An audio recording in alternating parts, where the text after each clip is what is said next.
Confident and masculine, I step into the stadium. Eyes wide, time flies, life like palladium. Value in the moment that be fleeting in our face and then they gone. Just before you reach your goal, they call you back home. Alone for the second time, helpless by yourself and crying.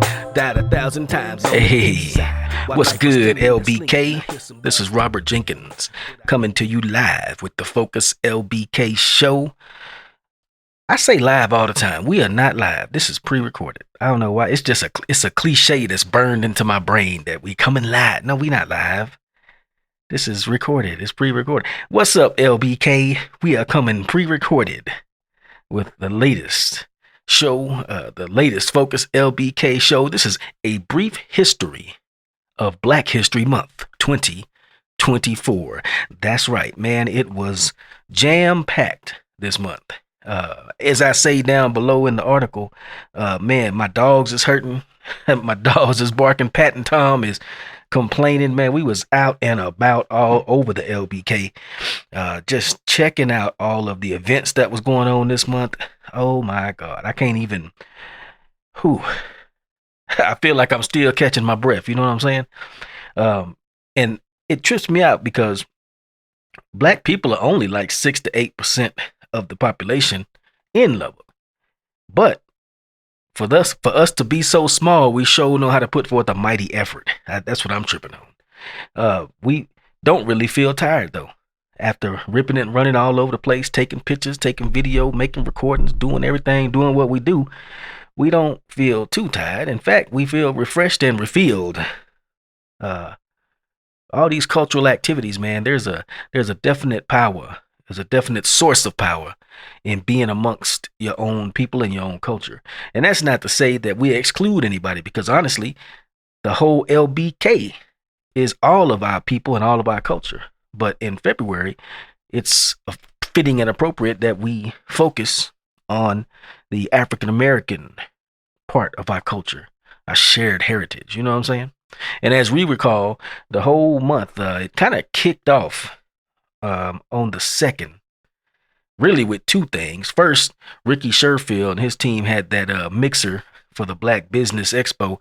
I think that was over at the Hilltop Cafe. We didn't get a chance to attend that because we was actually supposed to be at the other event that happened on the 2nd, which was Joy Harris's intimate concert over at the Lubbock Roots Historical Arts Council. Unfortunately, we couldn't make either one of those events because we had a flat tire en route, and I just don't feel comfortable riding around on a donut. My dad always told me, man, you have a flat tire, you need to get that taken care of immediately. Change your tire, of course, and keep going on about your business, but don't be rolling around on your donut, because then you'll be one of these people on the side of the road that we always see. You see a car on the side of the road with sitting on a jack with a tire missing. That mean they didn't had to go through 10 times the trouble, all because they wanted to ride around on a donut, or they didn't have a spare anyway. So anyway, we didn't get a chance to cover that. But Mr. J. Leon Williams did live stream the event. I want to call Mr. Williams J. Leon, because you know his name Leon it means lion. So I'll be like J. Lion. I don't know if he liked that or not.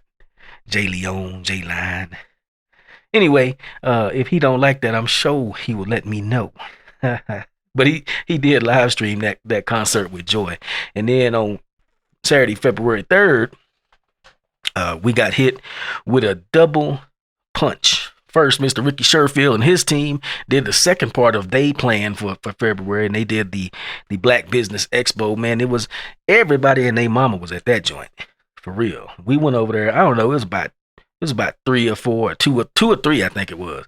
And we stayed there and did a whole video and got all kind of footage. You know how we do. It was real. I just love going to these events because everybody's so cool. Everybody is putting their best foot forward. Everybody is looking good and sounding good. You know what I'm saying? These Black Business Expos, not only do they give the community a chance to mix and mingle amongst themselves, but I feel like they build the culture.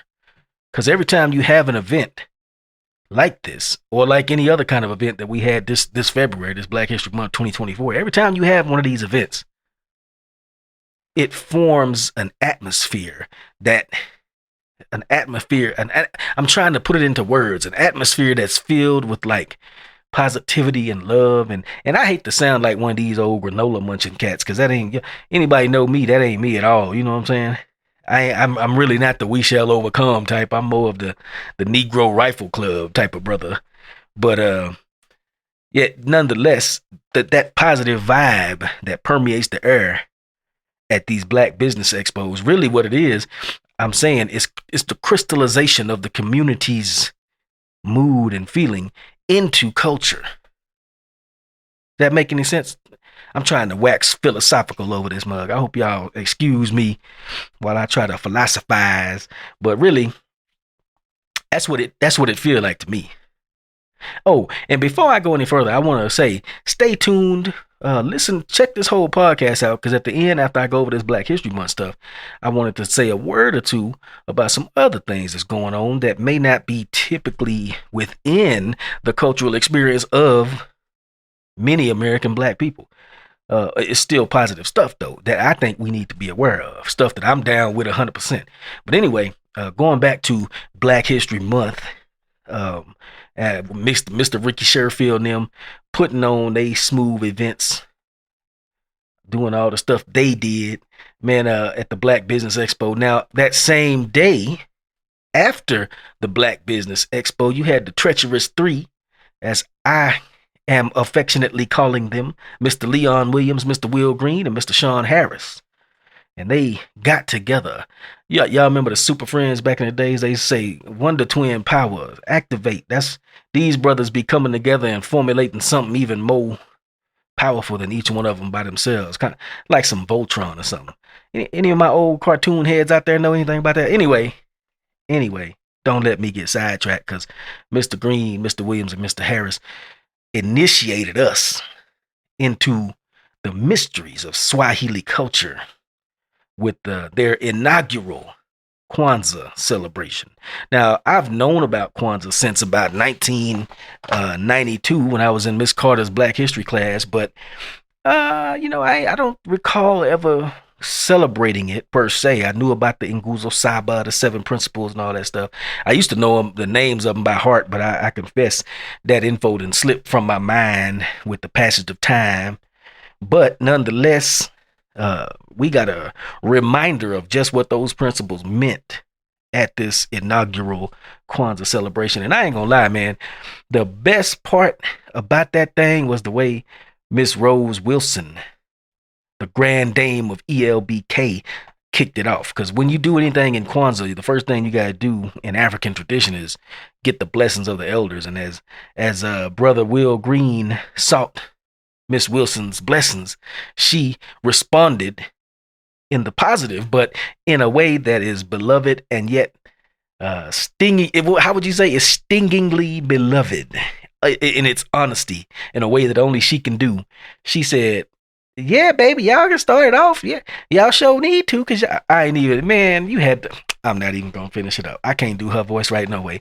All y'all gotta do is watch this video. It's down there. It's a little minute and a half or something like that recap, and I feel like it captures the complete essence of the spirit at that Kwanzaa celebration. So say thank you to Mr. Green, Mr. Williams, and Mr. Shaun Harris for putting on this.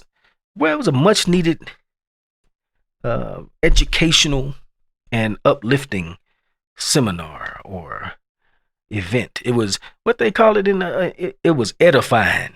Edifying meaning it built you up like an edifice.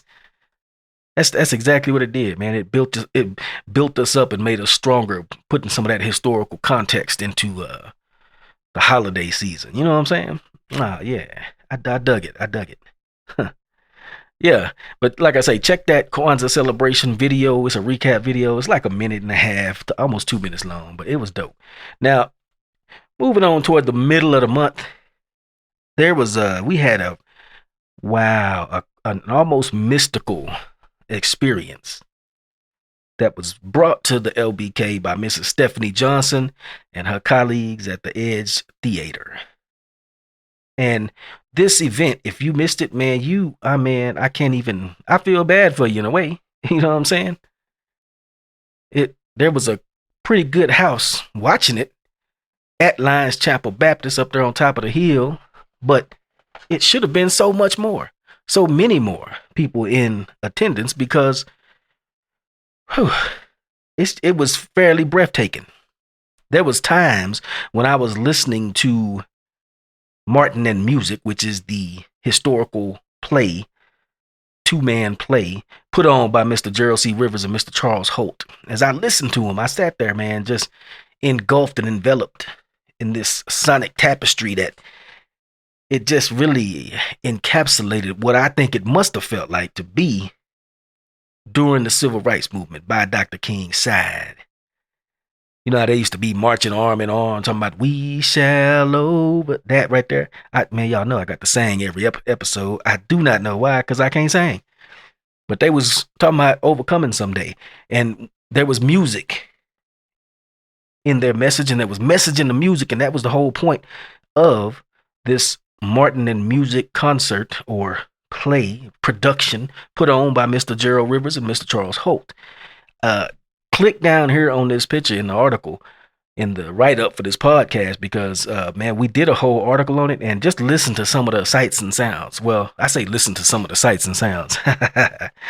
That's how dope our video is. I mean, that's how dope our audio is. You can listen to our sounds. You can see our sounds. I can't even get it right trying to be slick.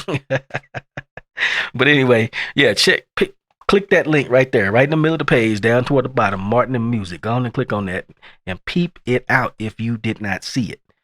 Because, again, it was just a momentous occasion. It was just a touching tribute to the man, his words, and his legacy. You know what I'm saying? And Mr. Charles Holt, you say, what, Martin and Music? Well, you know, not only they were singing "We Shall Overcome," but Mr. Holt sounded like Sam Cooke, but a grittier, more southern version of Sam Cooke. I don't know if that makes any sense, but he just had a little more oomph in his voice than Sam Cooke. Sam Cooke is my boy, of course, but Mr. Holt had a little something in his voice that Mr. Cooke was lacking. You know what I'm saying? As if you can say Sam Cooke was lacking something on his voice. But y'all know what I'm talking about, though. He had a different flavor, a different tenor to his voice. And I see now why it's important to have good music to life. That's why we love music on this podcast. Y'all know that. That's why we try to make a little music. I ain't gonna say how good we are or are not, but we do try to make a little music. We some want to be musicians over here. But yeah, man, that was something. Check that video out. We got an in-depth article on it, so check it out if you missed it. Now, after that Martin and Music, that took place during the middle of the month. I think it was the 17th, as a matter of fact. Then on the 24th, I'm sorry, Miss Teresa Wilson, branch manager at the Patterson Library, and her stalwart crew put on the long-awaited 21st annual African American History Month program. And I say long-awaited because we've been talking about this on the show for about at least a month. I didn't put this picture on the page a month, so I've been looking forward to it. And you could tell because, I mean, just it looked like every article had a picture or advertisement in it. We was talking about it every week, and it didn't disappoint, man. It was so awesome. We had just an amazing assemblage of speakers, including several, local people that are just mind-bogglingly good speakers. For example, Hannah Stewart gave the welcome. Matt Stale, of course, from KLBK, was the master of ceremony. And we had, Councilwoman Sheila Patterson Harris in the house. She, of course, brought everybody to their feet. I mean, you know what kind of fire she bring and what kind of energy she bring to the microphone. Like, I'm talking like she a MC or something. She is a MC. MC Sheila Patterson Harris, SPH, up in this camp. You know what I'm saying? She always brings that energy, and I call it friendly fire, if y'all know what I mean.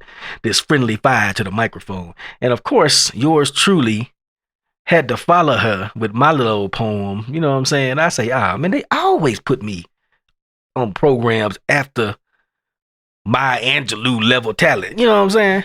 Be always put me behind somebody that's gonna obviously be a tough act to follow. I'd be like, it never fails. It never fails. So my little old spoken word piece, it was really a video. Some people might say it was kind of reminiscent of a rap song, but it was really, my little attempt to do some spoken word, but then try to make some music, and then you put them two together, and what do you have? Hip hop, rap, okay, whatever you want to call it. I did my little old thing. Also, we had poetry readings from the McCool Academy students theater department. Also the Irwin Comets dance team. We had Chantel Stubblefield Bagley blowing, as usual, talking about rise up. Dun, dun, dun, dun, dun. Y'all know that song. There I go again, always singing. Always on the mic trying to sing, and no, I can't sing.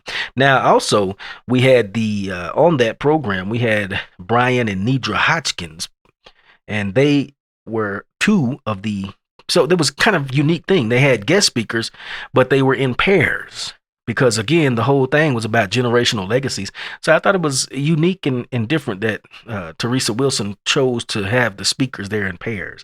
So Brian and Nedra Hodgkins talked about their life's work and education, and making sure that Black students navigate the pitfalls of the education. What they say, the pitfalls of the chalkboard jungle successfully. Then you had Pastor and Sister Brooks from, I believe it's Community Baptist Church, man, right there on MLK, across the street from MLK Bingo Hall. They gave another powerful message talking about generational legacies. And then you had Joy Harris nimbly dancing along the frets on her bass, playing Lift Every Voice, leading the whole assemblage in both verses. And then they got up there and did presentations of awards to him. And then Joy Harris brought us on home with another musical closing with some musical clothing. I don't know what that is, but Joy Harris provided it nimbly on the fret board of that beautiful bass that she plays on. Okay, enough of that. I'm trying to take it too far, and I'm succeeding doubtfully, actually. Maybe not succeeding. There's too many gaps in between the words. That means you're thinking too hard, man. You only got about a second. You got to keep it flowing. So anyway, that whole Black History Month program, the 21st annual African American History Month program and reception, Generational Legacies, put on by Miss Teresa Wilson and her crew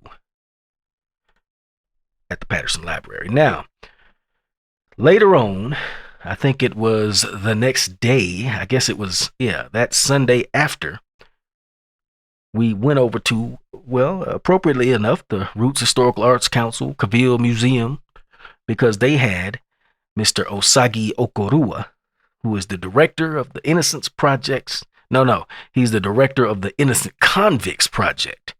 Now, he has put together a powerful documentary on the case of Timothy Cole. I'm sure y'all already know that Timothy Cole was a tech student back in the mid 80s that was wrongfully accused of a rape. And this documentary that Mr. Okorua put together talks about the whole situation, just goes in depth on.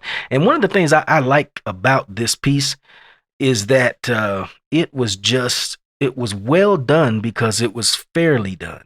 One of the tendencies I see in a lot of the documentaries and stuff like that that's going on, I see people trying to insert a point of view too much into so-called documentaries. But a documentary is supposed to do just that. It's supposed to document something that happened.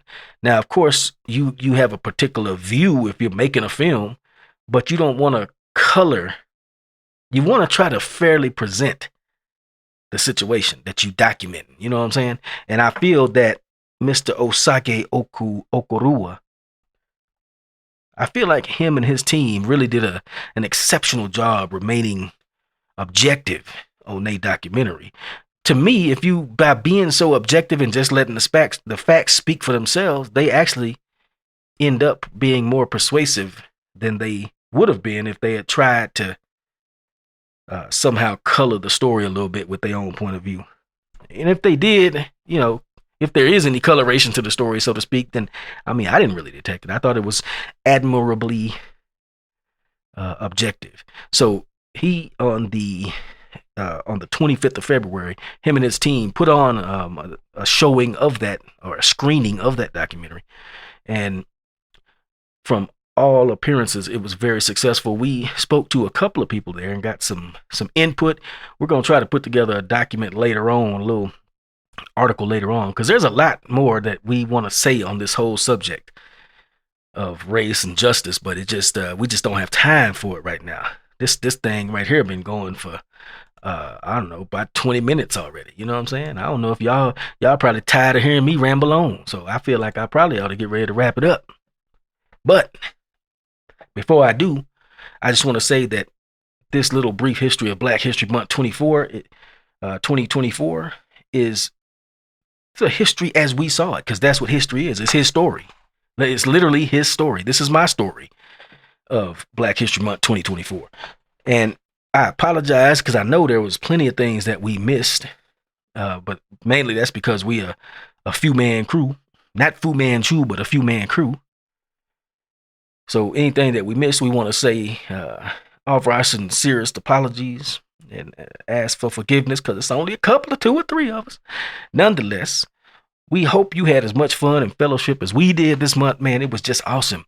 And don't sleep, because next month in March, it's a whole nother slew of stuff coming on. We ain't going to get into it right now, but we'll be posting about it soon. So just keep peeping us out. But I did say at the beginning of the show that some things happened that I really wanted to draw attention to. One of them was we attended a seminar on how to build a bug out bag. Now, if you out there and you listen to my voice here, do you have a bug out bag? Do you know what a bug out bag? Do you know what a bug out bag is? Have you ever heard the term? I call it a boogie bag. It's just what it sounds like. It's a bag you need to keep packed at all time in a strategic location in your house or car, so that if something untoward happens, if something unexpected happens, a black swan event, as they call it, power grid fails. Y'all know the whole southeastern United States lost cell coverage. AT&T did. What was that, Thursday? And if you also didn't know, the pharmaceutical system that helps put in prescriptions and ensure payments go through to your prescription drugs also was hacked a couple of days ago. We're gonna try to do a little something article about that coming up. But just 2 things right there. Last week, 2 things happened that could have been severely disruptive events. And what would you have done if you would have had to jet and leave for safety? What would you do during any kind of natural disaster? A fire at your house, or an earthquake, or explosion. Not too long ago, a house exploded here in Lubbock, and 2 or 3 houses done exploded up there in Virginia and Maryland, where we came from. Under suspicious circumstances, I might add. But the point is, when unexpected things happen, it's a good idea to have yourself a boogie bag or a bug out bag. Because you might have to bug out. You might have to boogie. What would you do if you got a boogie in a hurry? Where you going? What if the power's out and you can't have cash? You can't use cash. You can't pump gas. What you gonna do? You need to have a little cash on you. You need to have a little food on you that you can quickly and simply prepare and eat. You need to have a little water, gallon per person per day. This is called prepping nowadays, but when I was coming up, it wasn't called nothing. It was life. I learned how to do this from my Grandma Dorothy. Talking about generational legacies. Shoot, that's a generational legacy right there. Coming up, I remember her little shack, and that's what it was, little tin roof shack down there in Bryan, Texas, man. She used to have, I bet she had 6 months of canned goods on the shelf. You know what I'm saying? And she knew how to heat the house with the stove when the power went off. She knew how to go outside. She knew how to go outside and dig a little hole in the ground, put some wood in it, burn it down to coals, and put what we call a Dutch oven nowadays in it, and cook on that. She taught my aunt and them how to do that. Talking about generational legacies. This is what we talking about, Lubbock, Texas. Generational legacies. One of the legacies that I am thankful that was passed down to me throughout my generations was being prepared.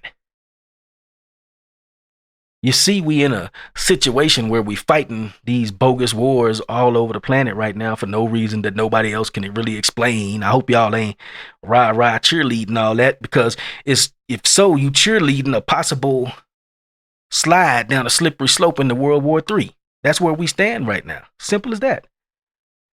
That stuff kick off and everything don't work all of a sudden. What you gonna do? What you gonna do when they come for you, bad boys, bad boys? What you gonna do? Nah, for real though, what you gonna do? If you ain't got no boogie bag with maybe a change of clothes, some cash, some extra medications that you and your family need, some water purification tabs, it's the stuff you can get at Academy Sports. It's for camping, you know what I'm saying? But it's just stuff like that when unforeseen events take place, you might have a little bit something set aside to be able to help yourself. And they had a whole seminar over there at 511 in West End, that West End Mall. I guess they call it West End, in West End. We just now getting back to Lubbock a couple years ago, so we forgive us if we struggling with some of the local terminology. West End, I guess they call it West End, over at 511, but right there by Nike. Y'all know, everybody know where Nike is, so right there next to Nike is 511. And what I liked about this event, man, is that the brother who, yes, it was a brother who was sponsoring, a brother and a brother from another mother. And I'm not even gonna get into names right there, names and affiliations, but just west to say that they had a dope little event. I did not really learn a lot because I've been into this for a while. But if you were just getting into this kind of preparedness mindset, getting yourself a bug out bag, a boogie bag, this would have been a good thing to go to. So stay tuned, LBK, because we're going to write an article about that, show some pictures, might even reveal some of the contents of our bug out bag. That'd be a dope article right there. But anyway, man, I encourage y'all to start thinking, because like I said, we just had during this momentous Black History Month, while we was chilling down here in the LBK, all well and good, it's crazy stuff going on all around us, all across the nation. So, man, you can't take nothing for granted. You got to have a little boogie bag, little cash, little protection, little detection, little something to help you rely on yourself. Matter of fact, talking about self-reliance, I'm pretty sure self-determination is one of the Nguzo Saba. So that right there tell you definitely can't be thinking, as some of you no doubt are, that this is some of that, let's just call it Caucasian-oriented stuff. No, our Caucasian brothers over there that kind of follow this lifestyle, they hip to some stuff that we need to get hip to. And I'm here to tell you, man. Matter of fact, see, just because of that, we definitely gonna do a good little old article about it. Now that I think about it, this is something I want to get out there, because I want all of us to be able to rely on ourselves. If something go down, when the go down, when the get, what they say, when the go down, get down, when the get down, go down, you know what I'm saying? When the stuff hit the fan, you got to have a bag full of stuff ready to go. You got to have a bag of tricks you can pull out of and help you and yours survive and not succumb. You don't want to be victims. You want to be victors. You know what I'm saying? And to do that, you got to kind of set yourself up for success. But anyway, Lubbock, I'm just over here running my mile. It's about time for us to get on now. I want to say thank y'all for a momentous Black History Month 2024. All of the community actionists and activists and movers and shakers and doers and movers and groovers over there in ELBK, y'all did a good job, man. Keep it up. Don't let this momentum falter. Don't let it flag. Just keep it going. And we will see y'all throughout this week with a couple of dope articles coming up, and we'll see y'all next week for sure on the next episode. Eyes wide, time flies, life like palladium. Value in the moment that be fleeting in our face and then they gone. Just before you reach your goal, they call you back home. Alone for the second time, helpless by yourself and crying. Died 1,000 times on the inside. While life was stinging and slinging, I hear some bells tinkling, but I can't see who